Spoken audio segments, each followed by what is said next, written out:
Some of my more dedicated fans may remember a video I made a while back comparing two RPG rhythm games, the Metronomicon and Before the Echo. While I ultimately recommended both of them, when it came to the latter title I was shocked by how in-depth of a story the game ended up having. Now I want to avoid spoilers as much as possible, but it was an interesting sci-fi mystery that I became fascinated with by the end. It was a little heavy-handed at moments and the voice acting wasn't always stellar, but there was unmistakably a charm to the storytelling that bolstered the unique premise. Welp, thanks to IndieSelectE3, I was finally able to play its sequel, There Came an Echo. When I booted up the game, immediately I noticed a huge jump in production values from the first title. The booming audio and film-grade opening credits had me on the edge of my seat, prepared for something epic.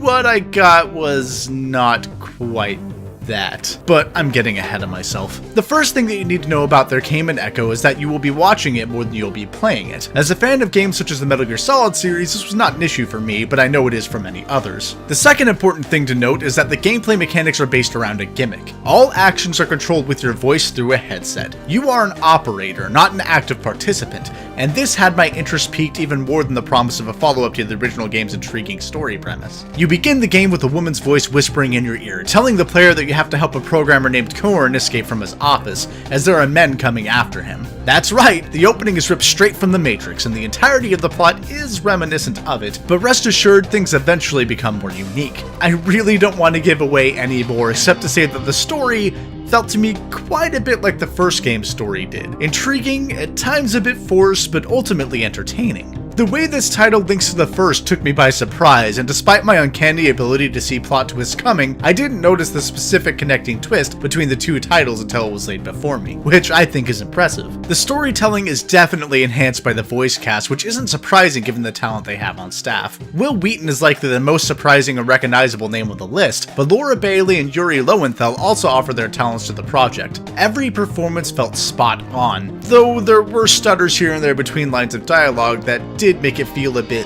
B-movie-ish, which kind of fits because the story is, and is told, like a sci-fi B-movie. The only performance I truly didn't care for was that of the character Grace, and even then it felt less like the performance was bad and more that the character they were going for was just really annoying to me. Now, as I mentioned earlier, the game is played by speaking commands over a microphone, giving very specific instructions to each of the four characters under your command while using a controller or mouse to control the camera. These commands take the form of telling your characters to switch to more useful weapons or having them move to different positions. You know, the broader strokes of command while the character's AI takes care of the rest. Korn, switch to pistol.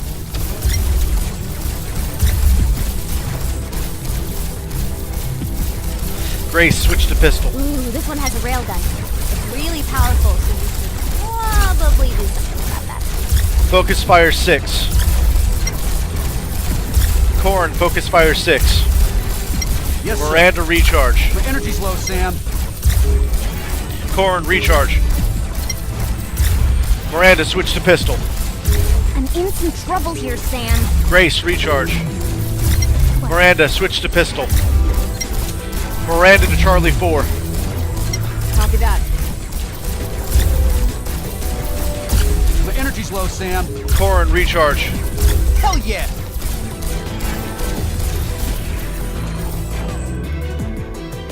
Advance when ready, Sam. Holy shit.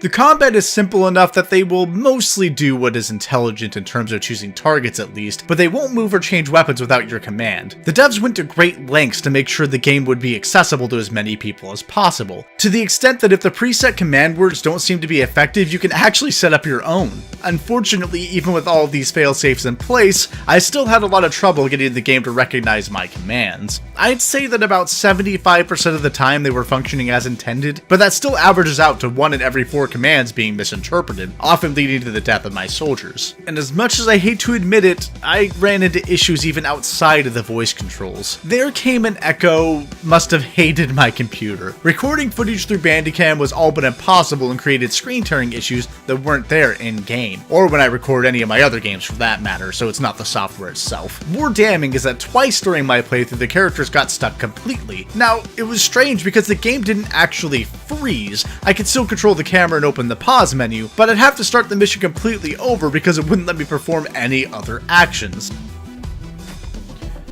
Korn and Miranda to Delta 7. Corin and Miranda to Delta 7. Corin to Delta 7. Everyone to Bravo 5.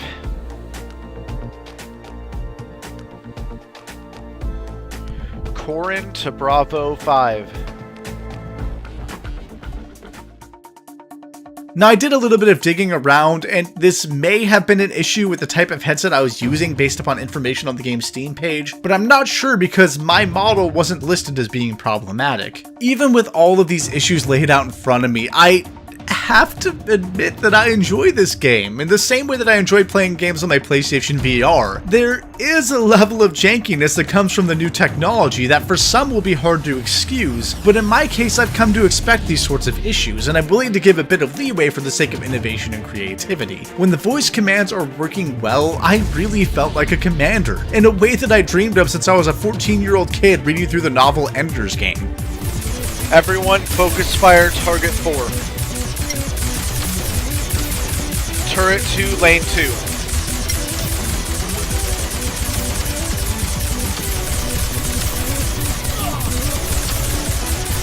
Detonate mine 18.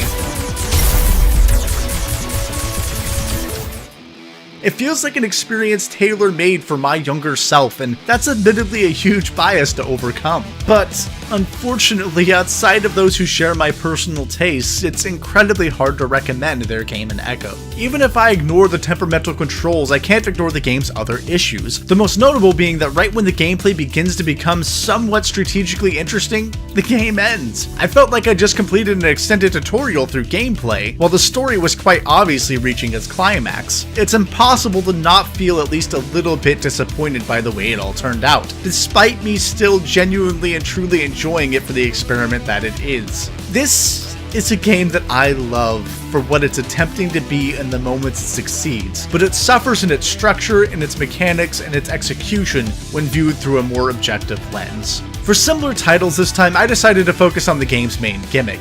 Lifeline is a PS2 survival horror point-and-click adventure game where you point by using voice commands. It does have the similar problem, the voice commands being temperamental more often than not, but I still appreciate the intent. My second recommendation would be the GameCube exclusive Odama, a wacky combination of real-time strategy and pinball where you shout into the microphone to control your troops while, well, playing pinball. I'll say it one last time, I do enjoy There Came an Echo more than I likely should. I want to recommend it, but its functionality makes it an incredibly hard sell. If you like sci-fi stories in the same vein as The Matrix and are willing to jump through some hoops for the sake of innovation, then give it a shot. Just don't expect it to set your world on fire. On a personal level, this is pretty par for the course when it comes to Iridium Studios, but I consider myself a fan. Their games so far have been rough around the edges, but I'm on board for their sheer creativity and ambition, and I can't wait to see what they come up with next.